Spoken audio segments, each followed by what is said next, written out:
Welcome to another hour with the Tower, and this week we've got a British legend that seems to have won all his earnings in the last 2 months before lockdown. An absolute pleasure to say that the guy's got 1.7 million in life earnings. He's 68th on the all-time English list.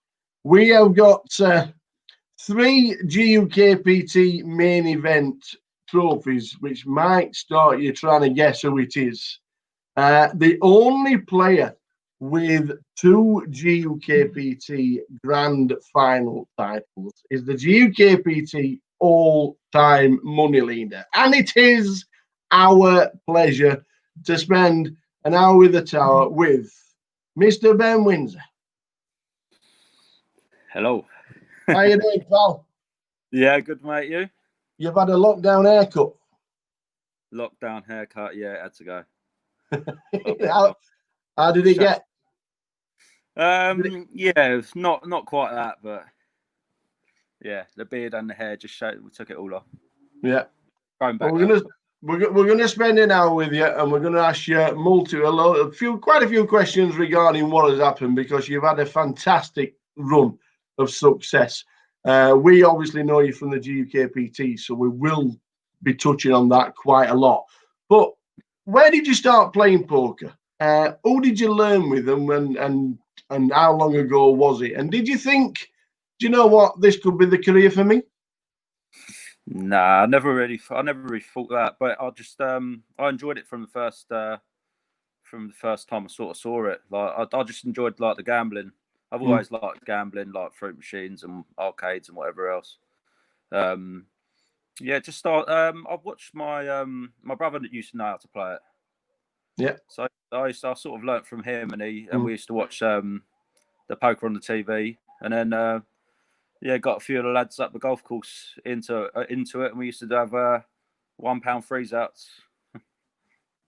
That's the way to. That's the way to start the £1 freeze outs. I tell you, everybody builds from them. We spoke to Jake Cody, and he was like £5 rebuys where he started. It's just progression. It's just progression, isn't it? Yeah. That was one of the first comps I won, £5 rebuy. Yeah. It's everybody has to start. Your first cash on the Hendon mob. Do you actually know what it was?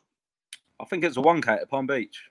It was indeed, and I actually think we were there because we used to do the updates for the 1K at the Palm Beach. Yeah, it was a 4-way chop for 14,500. Do you remember much about it?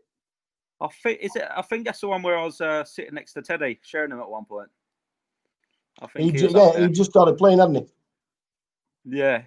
So that was that was like very like surreal, sitting next to Teddy, like obviously football legends. Yeah, I just remember being obviously quite nervous, but Palm Beach, lovely casino. Yeah. I think I played with Matt. I think I've done a chop with Ewan Jones. All right, okay, yeah. Because then with the days there were like 60, 70 runners, weren't they, in the 1K? But it was a one thing. Was it a Monday night? It's I think it's a Monday night. Yeah, once a month. Yeah. It's a crazy game, so you can just imagine how many people turn up for a grand on a Monday night. Yeah, I know. Yeah, great little comp that was. Yeah, it was a very, very good film. They're always tough fields as well. It was a great film. I do remember going down there as well and thinking, wow, this casino is pretty impressive. Is that what you thought when you first walked into the Palm Beach? Yeah, exactly that. Yeah, lovely little casino that. Absolutely. Yeah. You made 8 GUKPT main event final tables. Your first was in 2013. What on earth made you go up to Didsbury? Didsbury. I don't really know, to be honest. It's a long way from where you are. I think it is when I was obviously very enthusiastic about playing, so I didn't care where I was driving to. I just wanted to get there and play. And obviously, GUKPTs used to watch them like occasionally and think, "Oh, one day I'd like to be able to play in these." Yeah. And yeah, Didsbury. It was a 500. That's right. 500 buying at Didsbury. Yeah, just short of 10,000. So was it a little bit of disappointment for yourself, for finishing third? Probably at the time.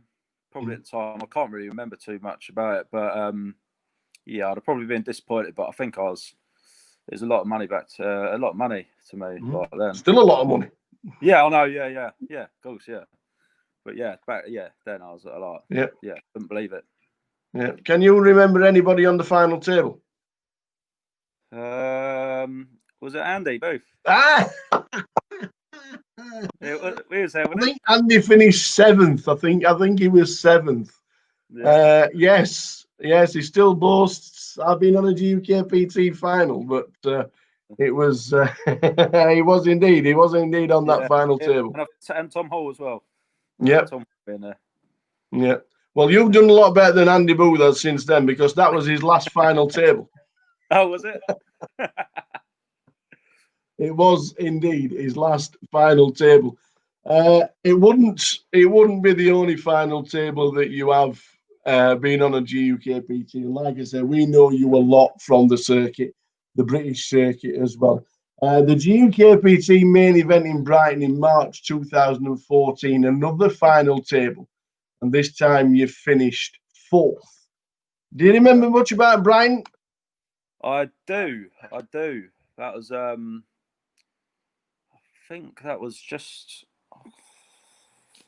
just when I started playing solely just poker. Yeah. Yeah, because I used to sports bet and that a lot. And I just knocked well, didn't quite knock it all on the head, but yeah, was just playing poker, and I think I got a little bit unlucky four-handed or in one of the all-in spots, and yeah, I can't really. I'm trying to think back to it. It's one of the nicest casinos, Brighton. I must admit, it's such a shame that I know the circuit could have. If we went back to every GUKPT that we ever did, we'd end up in like 25 different locations. But Brighton was one of the best. 4 weeks later, though, my friend. 4 weeks later, there's a place called Walsall. Oh, Walsall.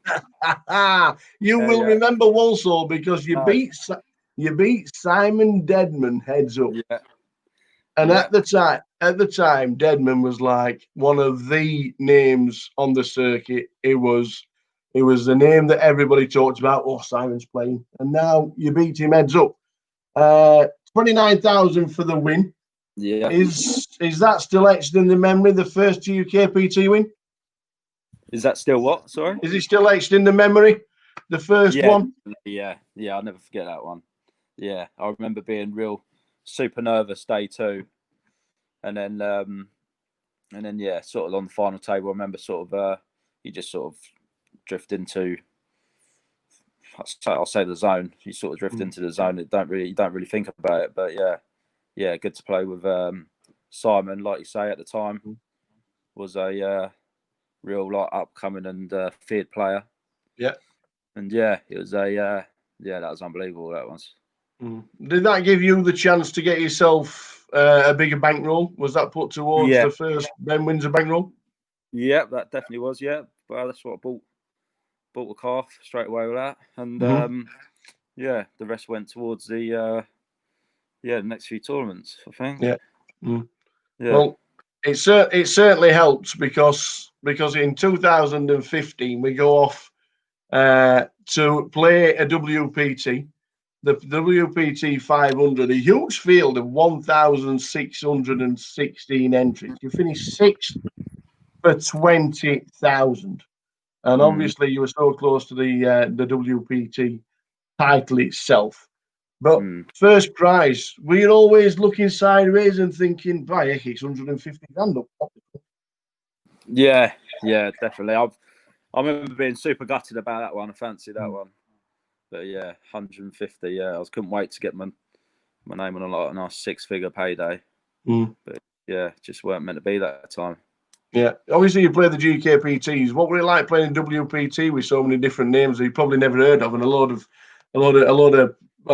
foreign players come playing as well? Obviously, it's totally different, isn't it? Yeah, it's well dusted. It's at Dust Till Dawn, so it's a quite a nice little place to play. It felt quite, like home sort of thing. Yeah. As well as an English card room, and I can't remember. I think I played the online day one there. Yeah. It was obviously a bit of a journey, and that's sixth place finish. Yeah, sixth in your first year of WPT, and I'm sure we'll be mentioning a WPT again in the conversation a little bit later on.